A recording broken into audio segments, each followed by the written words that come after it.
Coucou, et oui, me voilà déjà en direct de bon matin parce que je trépigne d'impatience de faire ce live depuis un moment. En fait, je marche dans la rue et je suis toujours à Courbevoie et je reviens de l'agence de location où je suis allée récupérer les clés de la voiture qui va m'emmener en Alsace. Et j'avais envie de vous partager avec vous deux choses en fait, parce que je voulais vous parler en fait du process du challenge pour moi.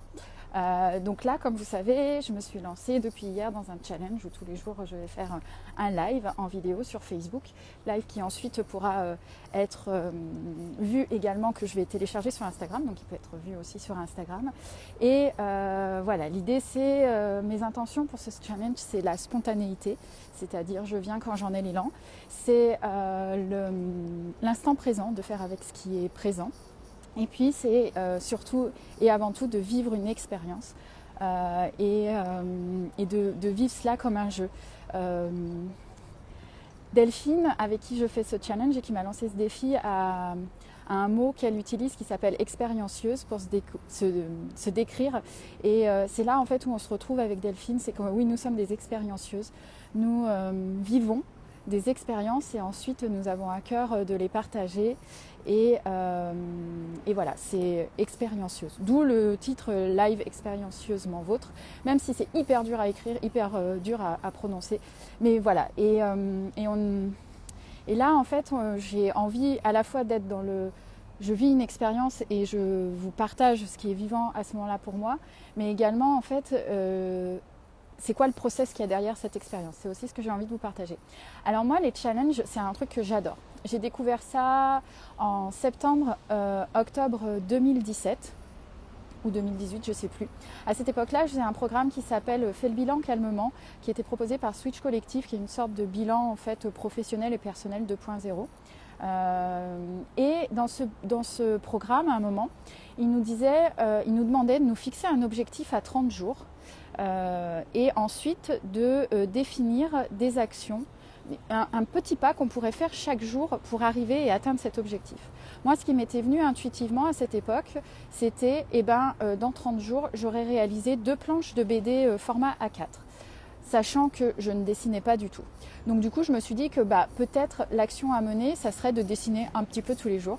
Et du coup, c'est là où j'ai commencé à danser en effet avec mes crayons et à dessiner, où j'ai commencé à dessiner en fait une fois par jour. Je me souviens très bien du premier jour, et à partager en fait ces dessins sur les réseaux sociaux. Ça, c'est autre chose qui est hyper important pour moi dans les challenges, c'est aussi cet engagement que je mets à partager. Quand je me lance dans un challenge, en fait, je le partage sur les réseaux sociaux. C'est un truc chez moi qui est hyper important. Je vis une expérience et je la partage. Voilà, maintenant, je sais que c'est en moi et que c'est comme ça. Et du coup, donc, pendant 30 jours, j'ai dessiné et j'ai atteint à la fin mon objectif, parce que j'ai réalisé 2 planches de BD. Et c'est le tout premier challenge que je me suis lancé quotidien et qui a été extraordinaire parce qu'il m'a permis en fait de me connecter au dessin, quelque chose que j'adore faire, et de m'y reconnecter parce que j'en faisais beaucoup étant petite et j'ai arrêté au moment du collège à peu près. Et du coup, voilà, c'est là un de mes tout premiers challenges que j'ai réalisé. Et puis ensuite, j'en ai fait d'autres de challenges de dessin, notamment Inktober. Donc c'est des challenges qui existent sur les réseaux sociaux au mois d'octobre, où à partir d'une liste de mots, tous les jours on nous propose un mot et on fait un dessin. Et puis en début d'année, cette fois, je suis passée au challenge d'écriture, à écrire tous les jours.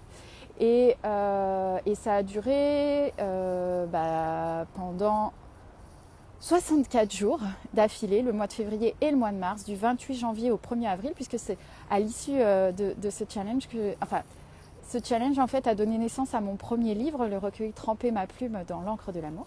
D'ailleurs, si vous êtes intéressé, vous pouvez vous l'offrir, il suffit de me contacter en message privé. Et en fait, ça m'a permis aussi de me reconnecter à l'écriture, qui est une passion depuis toujours, et en fait, le process que ça fait traverser est juste énorme. Dans l'écriture, tout ce que je sais, c'est que les challenges, en fait, déjà, ça m'offre un espace créatif. C'est-à-dire que sous la contrainte de faire quelque chose tous les jours, ça m'oblige à faire quelque chose tous les jours mais en même temps c'est une contrainte qui me rend créative. Et puis à travers l'écriture, il y a tout un processus de réflexion, aussi de témoignage, parce que finalement je garde une trace de ce que je vis. Aujourd'hui, quand je relis ces textes de début d'année, c'est juste merveilleux. En plus là maintenant qu'ils sont dans un livre, c'est encore plus extraordinaire de pouvoir les lire et de me rendre compte qu'est-ce qui se passait à l'époque et de voir en fait, par exemple, dans ces textes, je vois tout ce qui se préparait pour l'expérience que j'ai vécue en fait aujourd'hui avec Cédric pendant ces 2 derniers mois et tout ce qui m'amène aujourd'hui en fait je ne sais pas comment dire, mais en tout cas je vois tous les prémices en fait qu'il y avait et qui m'ont préparé à l'expérience que j'ai vécue avec Cédric. Et du coup c'est vraiment chouette parce que ça reste un témoignage. Et ça me permet aussi parfois de me reconnecter à des choses que j'ai pu oublier parce que je vois qu'il y avait déjà des messages très puissants. Et puis il y a la vie qui reprend son cours, des blessures qui ressurgissent, des rencontres qui font que je me sens un peu défaillir, on va dire. Et du coup, quand je relis ces textes, je me dis mais oui, mais c'est ça qui m'anime, c'est ça qui...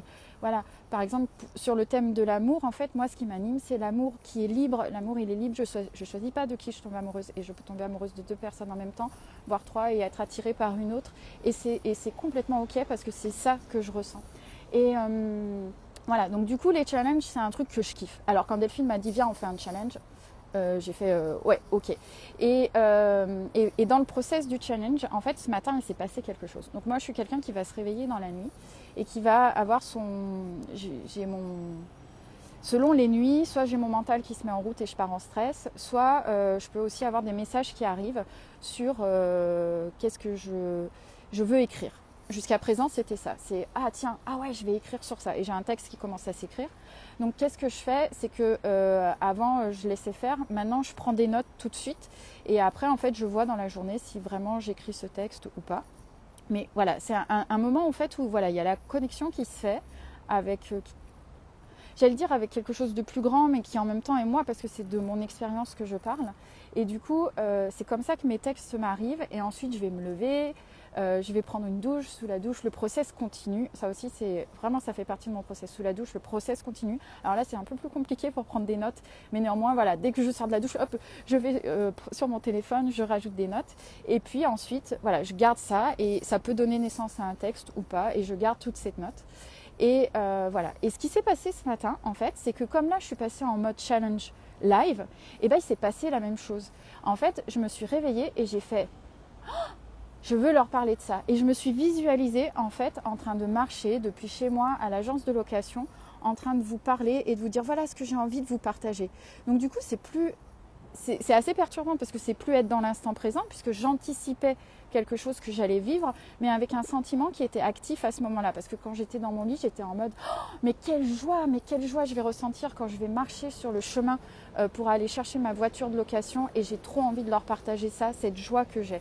Et du coup, je me visualisais, alors en plus du fait quand j'écris un texte, j'ai les mots qui viennent, là je me visualisais marcher dans la rue et vous parler en fait comme ça en live. Et le processus a continué en fait sous la douche où je continuais à me voir, à me dire ah oui tiens je vais leur parler de ça, comme ça, comme ça, comme ça.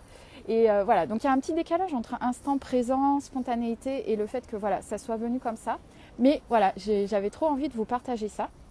Et du coup, voilà, sur cette partie du process. Et du coup, ce que je voulais quand même vous partager, d'ailleurs vous pouvez l'entendre au débit de ma voix, c'est que je suis complètement excitée à l'idée de prendre la route pour l'Alsace.